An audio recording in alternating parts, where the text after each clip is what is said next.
할렐루야. 오늘도 참으로 좋은 날입니다.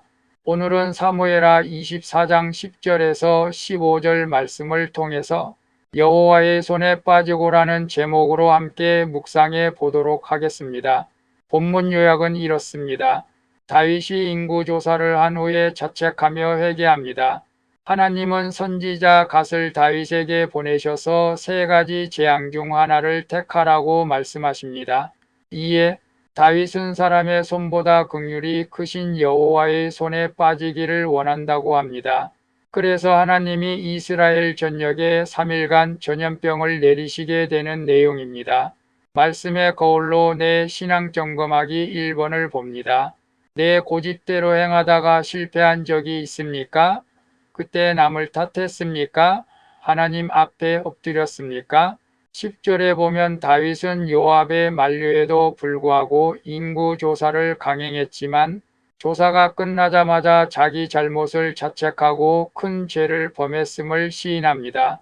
그는 자기 죄를 변명하거나 남을 탓하지 않고 자신의 미련함을 인정하며 하나님 앞에 납작 엎드립니다. 죄를 짓지 않는 것만큼 중요한 일은 죄를 깨닫는 즉시 돌이켜 회개하는 것입니다. 심판 앞에서도 정직히 죄를 고백하는 자에게 소망이 있는 것입니다. 회개는 다시 하나님의 긍휼을 입는 유일한 통로이기 때문입니다. 그래서 내 고집대로 행하다가 실패한 적이 있습니까? 그때 남을 탓합니까? 하나님 앞에 엎드렸습니다라고 했을 때 다윗은 요압의 만류에도 인구조사를 강행하여 결국 하나님 앞에 큰 죄를 범했음을 시인합니다. 우리도 내 마음대로 하다가 잘못되어진 일들이 있을 줄로 압니다. 저도 과거에 그랬던 것 같습니다. 내 고집대로 행하다가 실패한 적이 많았습니다. 그때 누구를 탓하겠습니까? 나 자신을 탓하고 하느님 앞에 엎드렸기에 오늘날 목사로 쓰임 받고 있습니다. 오늘 우리 고집대로 행할 수도 있습니다. 실패할 수도 있습니다. 그럴 때 남 탓하지 말고 하나님 앞에 엎드려 하나님의 긍휼을 입기를 바랍니다. 2번을 봅니다. 갓 선지자가 다윗에게 7년 기근, 석 달 도피, 3일 전염병 중 하나를 택하라는 하나님의 말씀을 전합니다. 죄의 경계는 피할 수 없지만 하나님은 다윗에게 선택권을 주시며 인격적으로 대하십니다. 하나님은 우리를 일방적으로 몰아세우는 폭군이 아닙니다. 징계 중에도 우리의 의사를 물으시며 관계를 맺어가시는 분이십니다. 비록 아픈 매를 맞더라도 그 과정에 우리를 인격적으로 다루시는 하나님의 손길이 있음을 알아야 합니다. 그래서 징계하실 때에도 나를 인격적으로 대하시며 뜻을 물으시는 하나님을 신뢰합니까라고 했을 때 오늘갓 선지자가 다윗에게 7년 기근, 석 달 도피, 3일 전염병 중 하나를 택하라는 하나님의 말씀을 전하고 있는 것을 봅니다. 하나님은 다윗에게 선택권을 주시며 인격적으로 대하신 것이죠.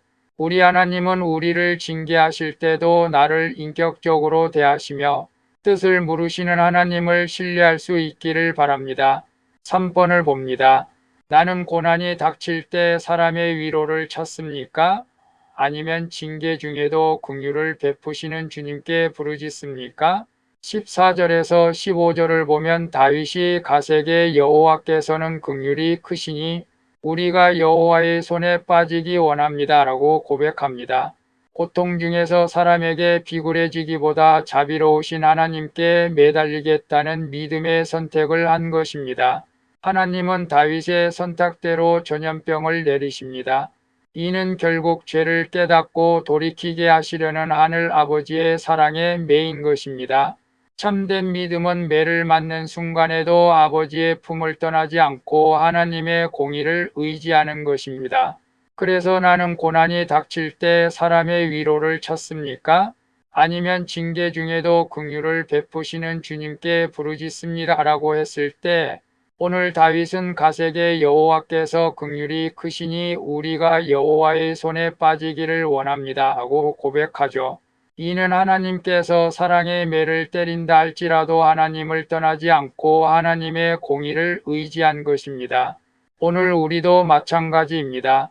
고난이 닥칠 때 사람을 찾아 위로받기보다는 징계 중에도 긍휼을 베푸시는 주님께 부르짖어 기도할 때 하나님께서 은혜를 베풀어 주시고 긍휼을 베풀어 주신다는 것을 알아야 합니다.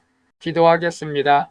주님, 여러 사람의 손을 의지하여 교만하게 살아온 저의 죄를 회개하오니 용서해 주시옵소서. 그리고 이제는 심판의 고난이 저를 거룩하게 하시려는 주님의 긍휼임을 깨닫고 오직 주님의 손에만 빠지기를 원합니다. 아픈 매를 맞을 때에도 주님의 품을 떠나지 않고 참된 회복을 얻게 해 주시옵소서. 고난 중에도 함께 하시는 예수 그리스도의 이름으로 기도합니다.